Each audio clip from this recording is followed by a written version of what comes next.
kemarin tanggal 29 Mei diperingati sebagai Hari Lansia Nasional. Jadi saya selalu berkecimpung pada pasien-pasien usia lanjut itu banyak lansia, bukan banyak lah, ada beberapa lansia yang memang semacam terlantar, diterlantarkan. Lah sekarang beliau yang membutuhkan kok malah kita mengabaikan kan? Tapi masih tetap memang banyak ya, maksudnya masih ada anak ataupun apa yang masih kemudian ada. Tidak ngopeni istilahnya ya. Dengan bungkus, saya masih punya masalah sendiri kok. Jadi sebenarnya kalau tua umurnya, kelihatan muda biologiknya, memang berbeda antara umur kronologik dengan umur biologik. Kalau masalah medik itu di usia lanjut kita membedakan satu penyakit, penyakit hipertensi, penyakit kolesterol, penyakit asam urat itu penyakit namanya. Yang kedua namanya illness, kondisi sakit, keluhan, tapi dicari penyakitnya nggak ada. Itu namanya illness. Orang tua tuh sering illness. Kemudian yang ketiga, biasanya sindrom. Kita sebutnya sindrom geriatrik, sindrom lansia. Jadi yang fenomena falls atau jatuh itu memang sering dijumpai. Dan kita sebenarnya sudah punya itu, semacam screening. Yang kita bungkus dengan istilah check up lansia.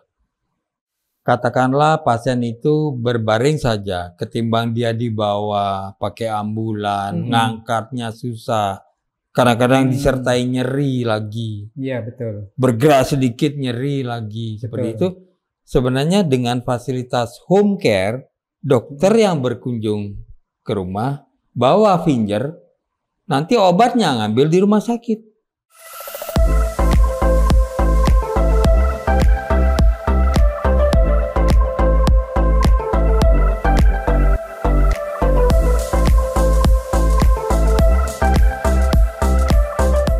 Ketemu kembali dengan Mbah Cilik Sigit dalam hidangan segar, hidup bermakna sehat dan bugar.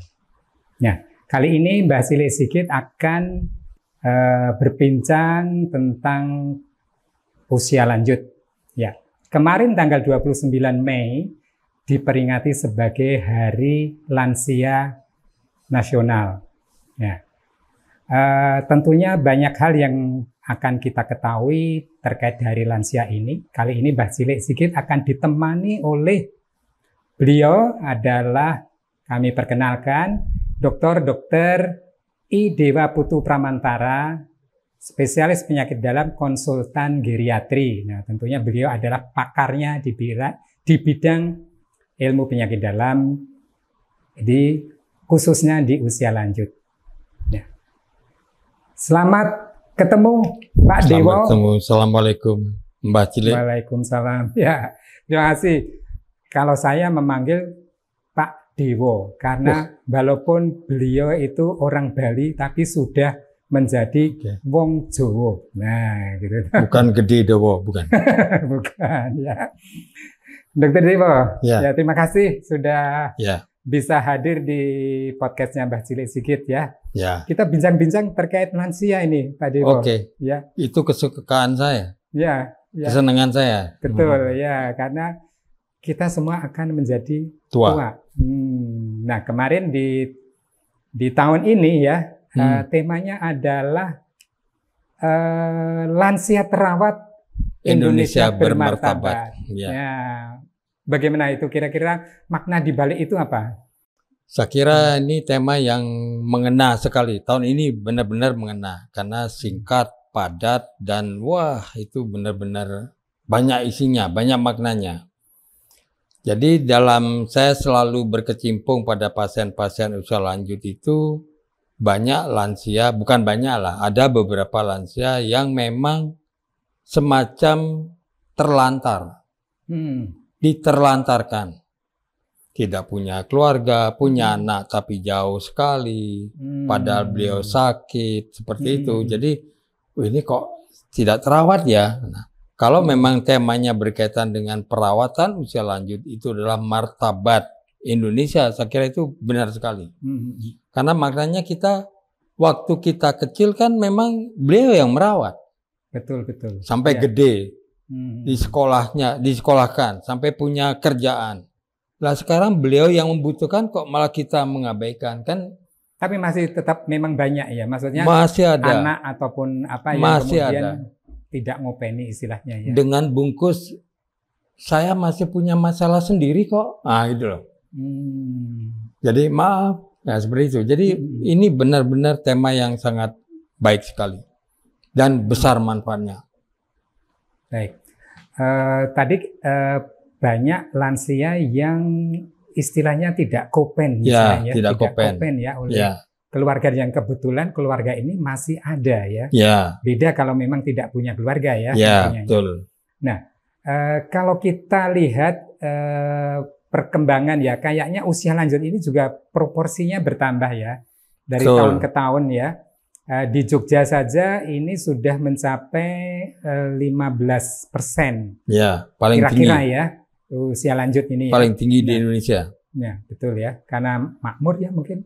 Bukan. Gimana? Nggak tahu sebabnya. Nah, dengan perspektif usia tambah ini kira-kira di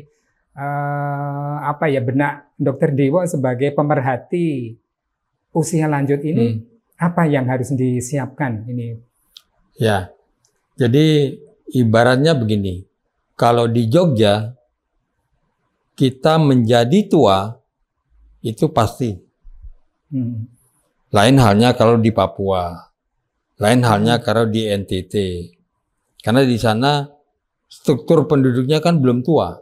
Artinya banyak yang meninggal pada saat orang belum mencapai 60 tahun. Oleh karena penyakit, kemudian lingkungan kesehatan yang jelek dan sebagainya, menular, penyakit menular dan sebagainya. Tapi kalau di Jogja itu hampir mudah kita mencapai umur lanjut.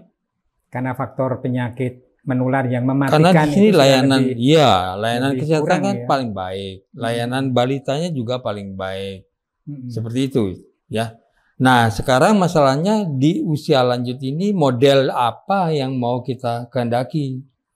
Apakah model yang pertama usual aging namanya?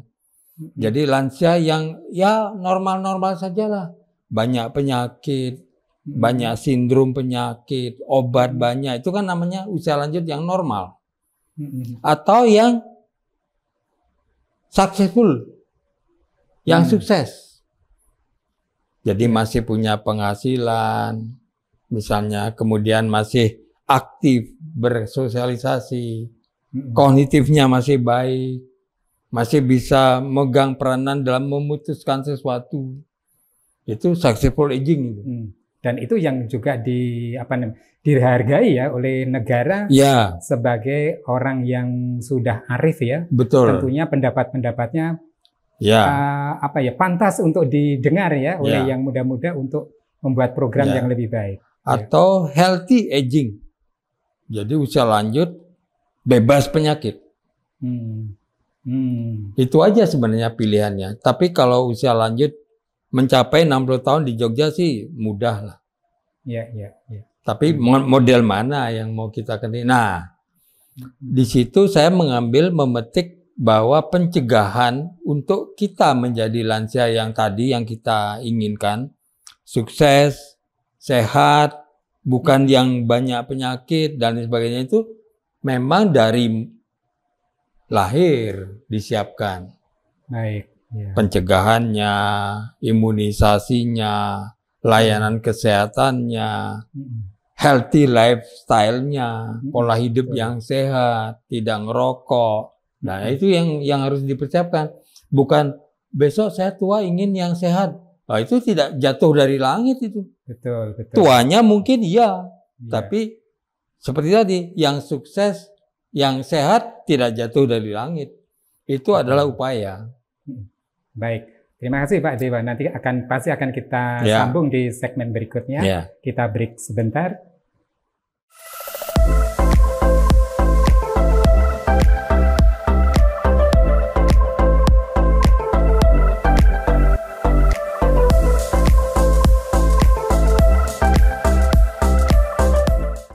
Kita lanjutkan bincang kita dengan Dr. Dewa Putu Pramantara. Beliau seorang pengajar ya di bagian penyakit dalam FKUGM. Kalau di bagian penyakit dalam beliau itu adalah pengendali mutu. Jadi yang bertanggung jawab terhadap mutu produk pendidikan. Nah, sekarang kita akan bincang-bincang di permasalahan usia lanjut ini ya. Dr. Dewa. Ya. Nah, usia lanjut itu proses ya, proses menua. Ya. Mungkin diawali proses menua itu kan ada orang yang sudah tua kelihatan muda, ada yang masih muda kok kelihatan tua ya. Dan banyak hal yang mungkin akan dari orang ke orang ada beda Ya, gitu ya. beda-beda. Apa itu yang mempengaruhi proses menua itu sebenarnya bagaimana supaya mungkin yang kalau teman-teman Basilik Sikiti inginnya saya rasa biar tua kelihatan muda gitu ya. Gimana ini? Ya, jadi sebenarnya kalau tua umurnya kelihatan muda biologiknya memang berbeda antara umur kronologik dengan umur biologik. Muda umurnya tapi kelihatannya seperti tua itu juga biologik. Nah, ini tergantung pada satu tadi yang jelas pola hidup dia sehat apa tidak. Kedua, banyak penyakit apa tidak. Yang pengaruh itu. Kemudian proses menua itu sebenarnya proses yang umum. Hanya individu per individu itu bisa berbeda. Organ per organ juga bisa berbeda. Tekanan kejiwaan atau apapun yang berpengaruh Iya, di situ semuanya. Proses menua itu dampaknya bukan fisik saja.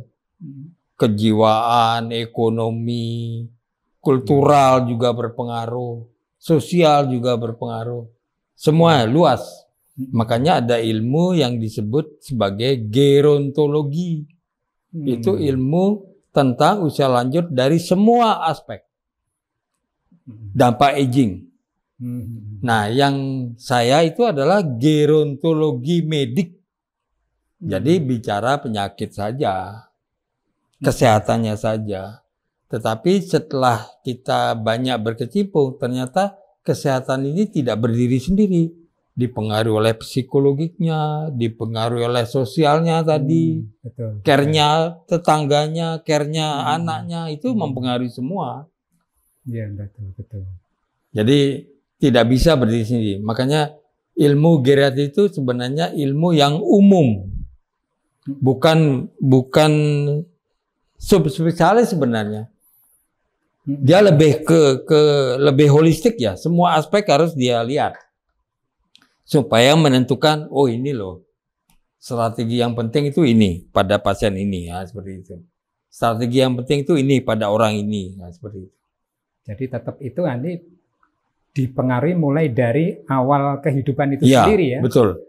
Bagaimana orang tua mengasuh, kemudian memberikan nutrisi, kebutuhan nutrisi, kebutuhan kesehatan lain, pendidikannya, dan bagaimana merespon terhadap stres-stres yang mungkin akan diterima oleh anak ya, itu akan mempengaruhi bagaimana kehidupan di usia masa lanjut tua, itu ya, di masa tua. Bagus. Nah, sekarang permasalahan mungkin ada dua permasalahan pokok ya saya rasa. Pertama medik, kemudian sosial ya yang pada orang tua. Nah sekarang yang medik dulu.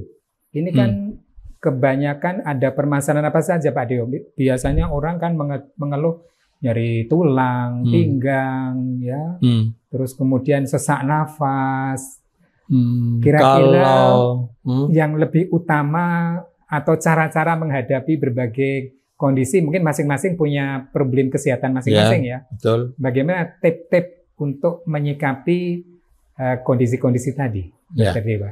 Kalau masalah medik itu di usia lanjut kita membedakan satu penyakit, penyakit hipertensi, penyakit kolesterol, penyakit asam urat, itu penyakit namanya. Yang kedua namanya illness, kondisi sakit, keluhan. Tapi dicari penyakitnya nggak ada. Itu namanya illness. Orang tua tuh sering illness.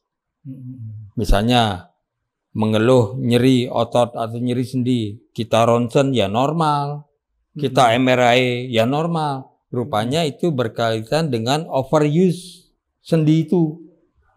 Jadi mereka melakukan aktivitas yang berlebihan, melebihi toleransi orang tuanya. Harus sebagai orang tua. Itu akan berkeluh kesah, tapi bukan penyakit. Itu namanya illness. Kondisi sakit namanya. Ya.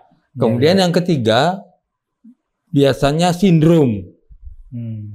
Kita sebutnya sindrom geriatrik, sindrom lansia.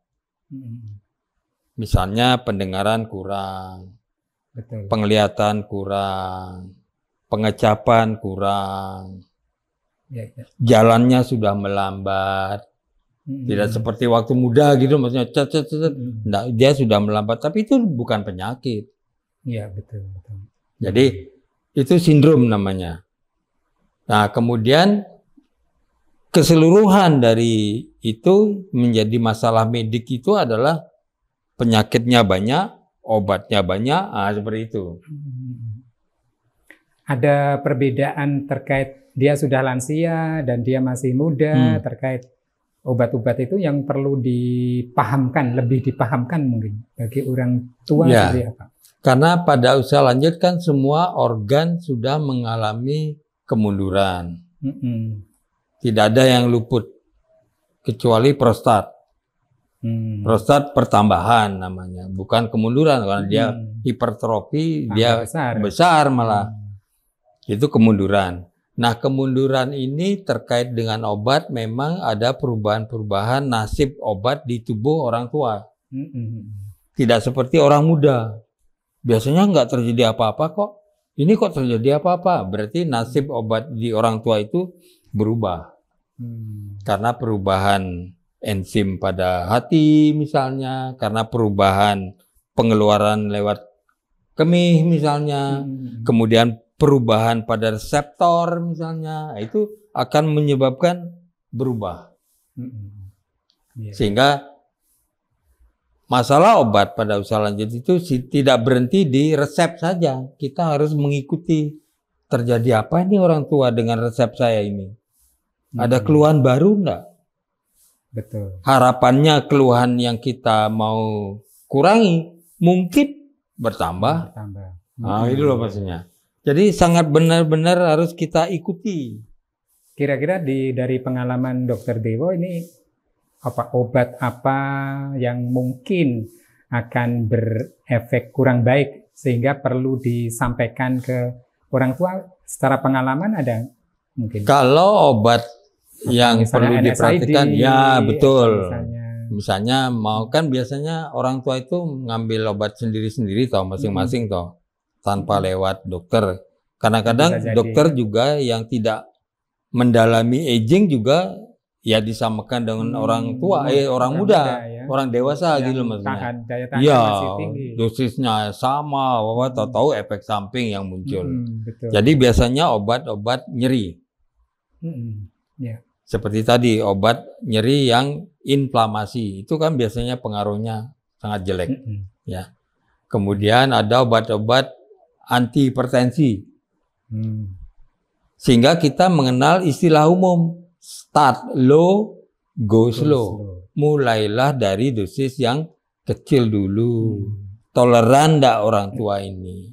Kalau toleran, menaikkan dosis pelan-pelan sampai target tercapai. Ya memang harus sabar kok. Ya, menghadapi orang tua tuh enggak bisa cet gitu. 5 menit rampung enggak bisa. Tapi perlu juga diberikan kepemahaman. Betul. Ya. Jangan sampai baru turun sedikit mengeluh, kok baru turun sedikit maunya terus normal gitu ya. Betul. Jadi banyak ceritanya. Kalau misalnya saya sebagai dokter usia lanjut berhadapan dengan pasien itu paling tidak setengah jam. Untuk edukasi termasuk ya.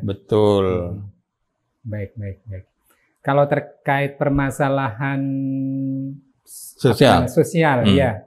Bagaimana kondisi Kan saat ini? sebenarnya geriatri itu dua aspek. Ilmu kesehatan usia lanjut itu dua aspek memenuhi. Aspek medik tadi yang sudah kita ceritakan. Yang kedua aspek sosial, layanan sosial. Mengapa layanan sosial penting? Karena beliau kan sudah menurun semua. Iya. Kita butuh variasi layanan, tidak cukup dengan rawat jalan, rawat inap, selesai. Itu konvensional. Kalau pasien berbaring saja disuruh rawat jalan, ya kan kasihan. Betul. Makanya ada home care. Bentuk layanan sosialnya itu home care. Betul. Gitu loh. Orang-orang kok ini masih bisa jalan tapi tertatih-tatih lama-lama, ada depresi, ada masalah psikologi, dikumpulin jadi satu. Namanya daycare. Jadi dia sharing pengalaman bahwa yang sakit seperti ini, oh rupanya banyak toh orang tua, sehingga ada semangat lagi. Itu di lingkungan rumah sakit atau iya, di rumah sakit, daycare, home care. Kemudian orang yang sudah paliatif, mungkin hospice. Jadi layanan pada usia lanjut itu tidak bisa disamakan dengan layanan pada dewasa di rumah sakit kita. Karena di rumah sakit Indonesia itu adalah acute care, jadi perawatan akut sebenarnya. Padahal beliau itu perlu perawatan yang sifatnya kronis. Dan belum tentu dia bisa datang ke rumah sakit. Betul. Ya? Nah, itulah yang dilayani dengan layanan sosial. Nah, nanti itu akan kita lanjutkan di nanti di segmen ketiga sebagai usulan. Tapi kenyataan sekarang gimana? Maksudnya gini, orang yang dengan handicap yang kemudian mengalami kesulitan dia datang ke rumah sakit itu apakah sudah terlayani belum? Karena kewajiban sistem masih harus fingerprint. Ya, betul. Bagaimana? Ada gambaran. Ya, artinya kan tidak ramah lansia itu. Jadi belum ya? Iya, belum. Nah, berarti nanti akan di segmen terakhir bagaimana mengusulkan institusi atau badan apa yang mengelola kesehatan lansia itu bagaimana ramah lansia begitu ya? Baik, terima kasih Dr. Dewa. Ya, sangat menarik ya. Sahabat Mbah Cilik Sigit, bahwa memang usia lanjut ini banyak permasalahan yang tetapi kita sebagai anak, sebagai cucu barangkali ya, bagaimana harus care terhadap orang tua ya. Betul. Karena orang tua ini yang belum kita sambung tadi, orang tua sering mengalami kesepian gitu, rasa sepi atau bagaimana itu juga problem sosial itu ya. Bagaimana sosial. Untuk tingkat mengatasi itu? Nah, kadang-kadang kan anak-anak ini kan mencari jalan yang gampang. Udah di panti werda aja. Nah, seperti itulah. Kan ketimbang di rumah nggak ada yang ngurusi, kita pergi semua, bawa titip aja di panti werda. Nah, seperti itu. Atau titip aja di rumah sakit selama kita pergi. Nah, misalnya gitu. Ada juga seperti itu. Jadi layanan-layanan yang sifatnya social services ini yang lemah di kita. Kalau medicalnya mungkin oke lah. Tapi social services ini, padahal ini justru yang dibutuhkan oleh lansia. Nah, social services tadi itu oleh institusi atau oleh keluarganya maksudnya? Mestinya semua pihak dong. Termasuk keluarganya keluarga juga harus misalnya memberikan rekreasi, memberikan apa gitu ya. Ya, betul. Betul ya. Baik. Misalnya ada gangguan jalan ya jangan taruh di atas lantai 1, lantai 2, janganlah. Betul. Atau jangan sebaliknya ditaruh pojokan dekat gudang. Nah, itu juga masalah juga. Iya, masalah di samping, sebagai orang tua kan saya kok tidak memberikan kemudahan, tidak menghargai ya. Iya, betul. Itu yang sering terselimuti itu. Dan ini wajib dipahami oleh yang muda-muda ini, terutama yang punya orang tua karena ini kesempatan kalau di agama harus berbakti ya. Berbakti ya. Harus berbakti, harus istilahnya kemarin sudah diberi, sekarang harus mengembalikan ini kesempatan, jangan disia-siakan. Ya. Oke, baik, terima kasih Dr. Dewa. Sangat banyak informasi yang sudah kita terima. Kita break sebentar.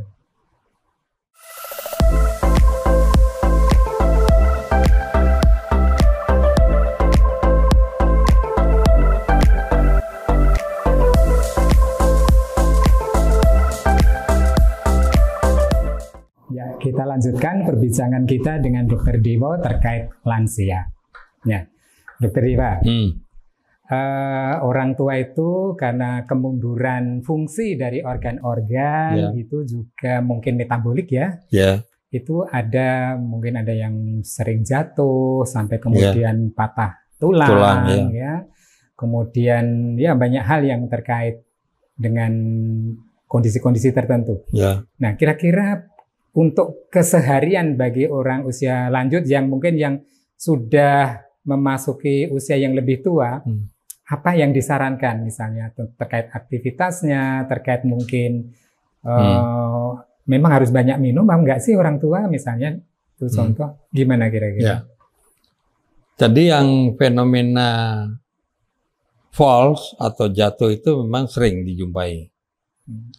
Dan kita sebenarnya sudah punya itu semacam screening yang kita bungkus dengan istilah check up lansia. Jadi kalau saya sih menyarankan anak-anak yang punya orang tua, yang punya simbah-simbah, itu sebagai start awal melihat kesehatan secara keseluruhan. Sambil kita melakukan screening tadi, ini risiko jatuhnya besar apa kecil, sehingga kita bisa melakukan pencegahan. Seperti itu. Jadi check up usia lanjut itu ada di mana-mana sudah. Ya tentunya yang ada adalah yang ada geriatrinya, rumah sakit besar misalnya itu ada check up usia lanjut. Nah, untuk puskesmas apa indikator untuk sebenarnya ada namanya KMS lansia. Itu bagus sekali itu. Ada screening tentang daya ingat ada di situ. Screening tentang aktivitas sehari-hari, hambatan ada di situ. Screening tentang risiko jatuh ada di situ. Tapi maaf, karena ini kan perlu waktu nih. Padahal dokter-dokter puskesmas itu kan isinya banyak bukan itu saja. Banyak yang harus dilakukan. Ya. Jadi sudah dibuatkan. Tapi KMS. sudah ada ya? Sudah ada, apalagi DIY. Sudah ada itu. Jadi kalau itu memenuhi skor, maka itu bisa dirujuk ke misalnya gitu. Penyakit dalam yang ada geriatriknya gitu ya. Itu bisa dirujuk. Sebenarnya sudah screening sudah ada. Sistem di DIY ini sebenarnya sudah ada. Hanya pelaksananya yang sering belum maksimal, belum optimal seperti itu. Ya. Nah, kalau keluhan tadi terkait dengan apa Mbak Cilik tadi bilang? Minum ya? Minum ya. Nah, minum usia lanjut itu ada rumusnya sih. 35 sampai 50 cc per kilo berat badan per hari. Kalau orang muda berapa? Oh, orang muda kan enggak? Kalau tidak ada penyakit ginjal loh maksudnya. Itu bebas saja, dia akan keluar sendiri. Kalau berlebihan keluar sendiri. Kalau orang tua kan tidak bisa. Walaupun dia normal loh, laboratoriumnya, ginjalnya, tapi karena umur dia menurun juga. Sehingga harus ada takarannya. Ya, 35-50 cc per kilo per hari. Kalau beratnya misalnya 70 misalnya ya 3 liter, 4 liter per hari. Masih bisa? Masih bisa. Tidak ada risiko untuk hilangnya elektrolit misalnya? Enggak. Kan tubuh masih bisa mengatur. Baik. Kemudian, nah ini. Tadi untuk saran-saran kepada yang bersangkutan ya. Kemudian bagi pemerintah ini. Bagi pemerintah bagaimana? Tadi ada yang misalnya belum ramah usia lanjut ya. Jadi orang yang tidak bisa datang, ternyata nggak bisa ya. harus gimana kan harus fingerprint kalau itu BPJS ya. Kecuali kalau itu swasta memang bisa memanggil dokter, kemudian dengan resep yang diberikan dokter itu akan terlayani. Tapi bagi ini BPJS kesulitan untuk datang ke layanan baik itu rumah sakit maupun puskesmas karena semuanya harus fingerprint ini. Usulannya apa ini, Pak Dewo? Kan BPJS melihat proporsi lansia ini kan masih kecil lah, masih 10% lah. Itu kan di DIY, di daerah lain juga di bawah itu. Gitu ya? Loh. Sehingga ya saya maklum sih. Maklum saya punya polisi begitu. Tapi layaknya juga dipikirkan ya. Ya, mungkin lama-lama proporsi usia lanjut di Indonesia, apalagi yang provinsinya 6 atau 7 provinsi yang sudah tua struktur penduduknya, nah itu harusnya dipikirkan. Yang saya pikirkan gini, mungkin tidak sih ada fingerprint yang mobile. Ya mestinya teknologi apa aja mungkin sekarang. Ya, itu kan kemudian bisa menjembatani permasalahan itu ya. Iya. Asal ada tenaga dari layanan yang kemudian mendatangi yang bersangkutan. Sebenarnya sih gampang. Itu. Kalau itu begini. Katakanlah pasien itu berbaring saja, ketimbang dia dibawa pakai ambulan, ngangkatnya susah, kadang-kadang disertai nyeri lagi. Iya betul. Bergerak sedikit nyeri lagi, seperti itu. Sebenarnya dengan fasilitas home care, dokter yang berkunjung ke rumah bawa finger, nanti obatnya ngambil di rumah sakit. Ya, keluarganya bisa. Iya, tanpa membawa. Karena sekali dia bawa pakai ambulan bolak-balik itu ratusan ribu loh Pak. Betul. Ya. Habis. Ya. Belum obat loh belum. Ya mudah-mudahan dinas kesehatan tentunya bisa berpikir kembali ya tentang ramah lansia ya sehingga home care dengan fingerprint yang mobile itu bisa dilaksanakan karena belum Pak Dewa sudah mendengar ada yang menjalankan sistem tadi fingerprint di tempat pasien belum ya? Belum. Mudah-mudahan itu harus datang dia. Ya. Digotong-gotong harus datang. Ya, itulah masalahnya. Ya, itu mudah-mudahan bisa bagaimana hal itu bisa terlaksanakan ya. Itu bagi yang sakit. Bagi yang sehat pun mandiri, maksudnya bukan sehat tanda petik, mandiri ya, orang tua mandiri. Juga kadang-kadang sarana transportasi, betul, bis umum, betul, pegangan ada ndak, ya, tempat-tempat umum, WC-nya jongkok apa, duduk apa jongkok, kan ini juga ramah lansia sebenarnya. Betul, betul. Jadi itu juga harus dikembangkan ya? Untuk yang sehat loh maksudnya, yang masih dia bisa mandiri kesana kemari. Seperti itu. Kalau yang sakit ya tadi situ bentuknya seperti itu. Kemudian yang terakhir sosial, ya layanan sosial yang perlu dikembangkan oleh entah profesi apa, seperti apa mungkin usulan Dokter Dewa. Sekarang sih kita sudah ngikut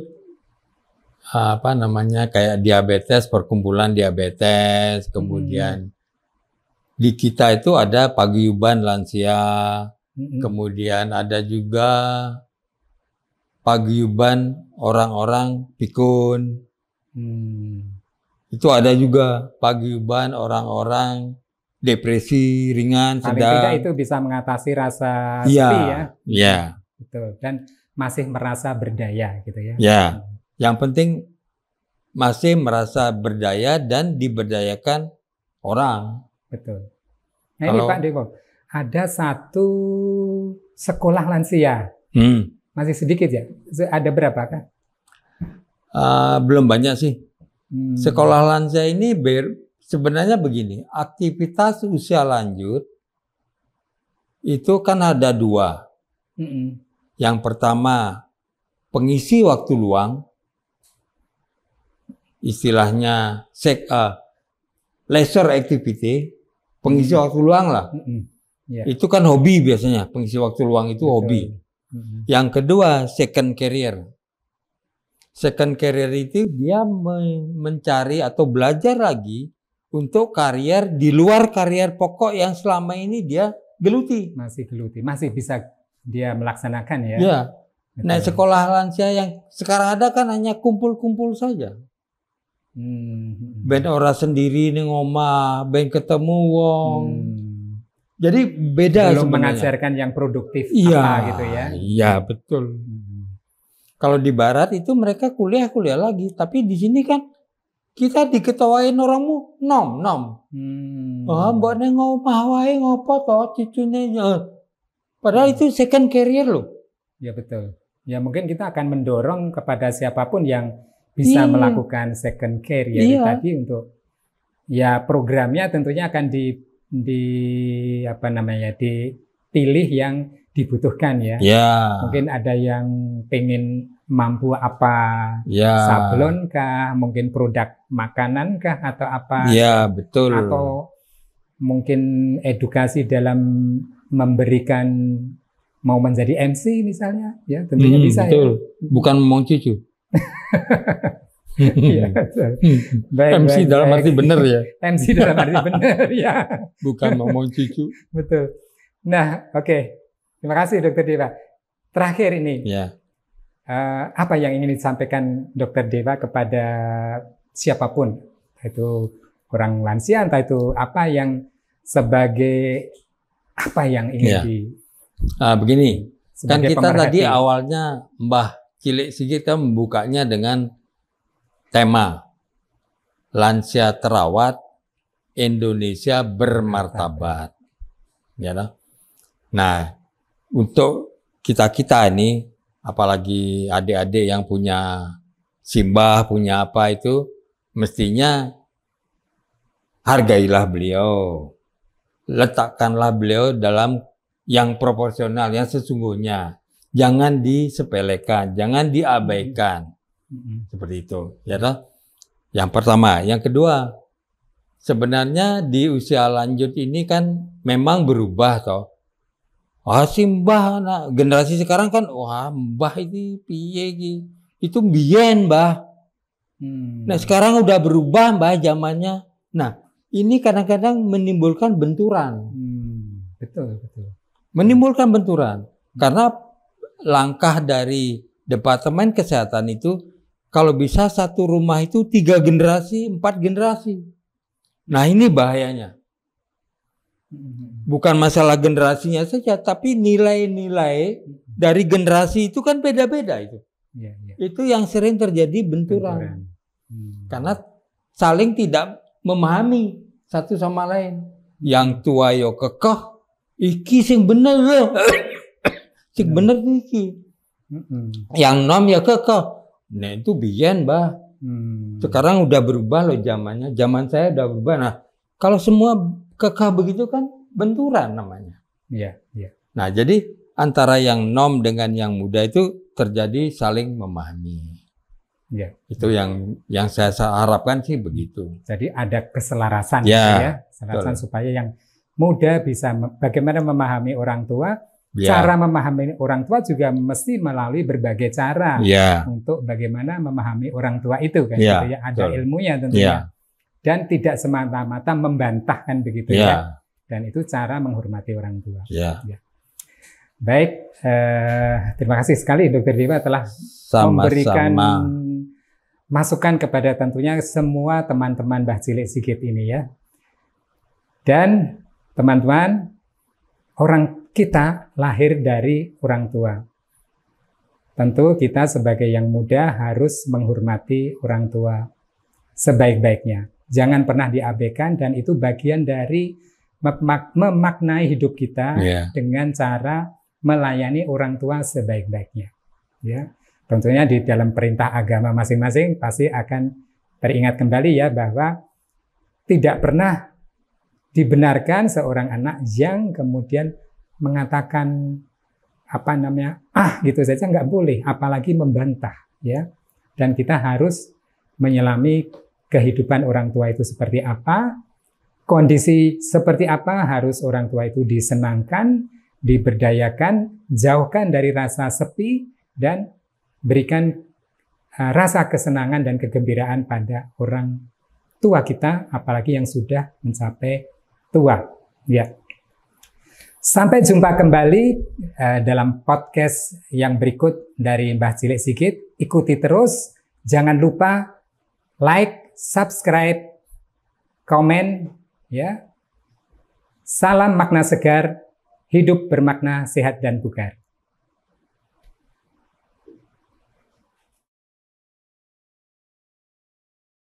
Ruang dan waktu. Waktu terbentuk seiring terbentuknya ruang, semenjak terciptanya alam semesta.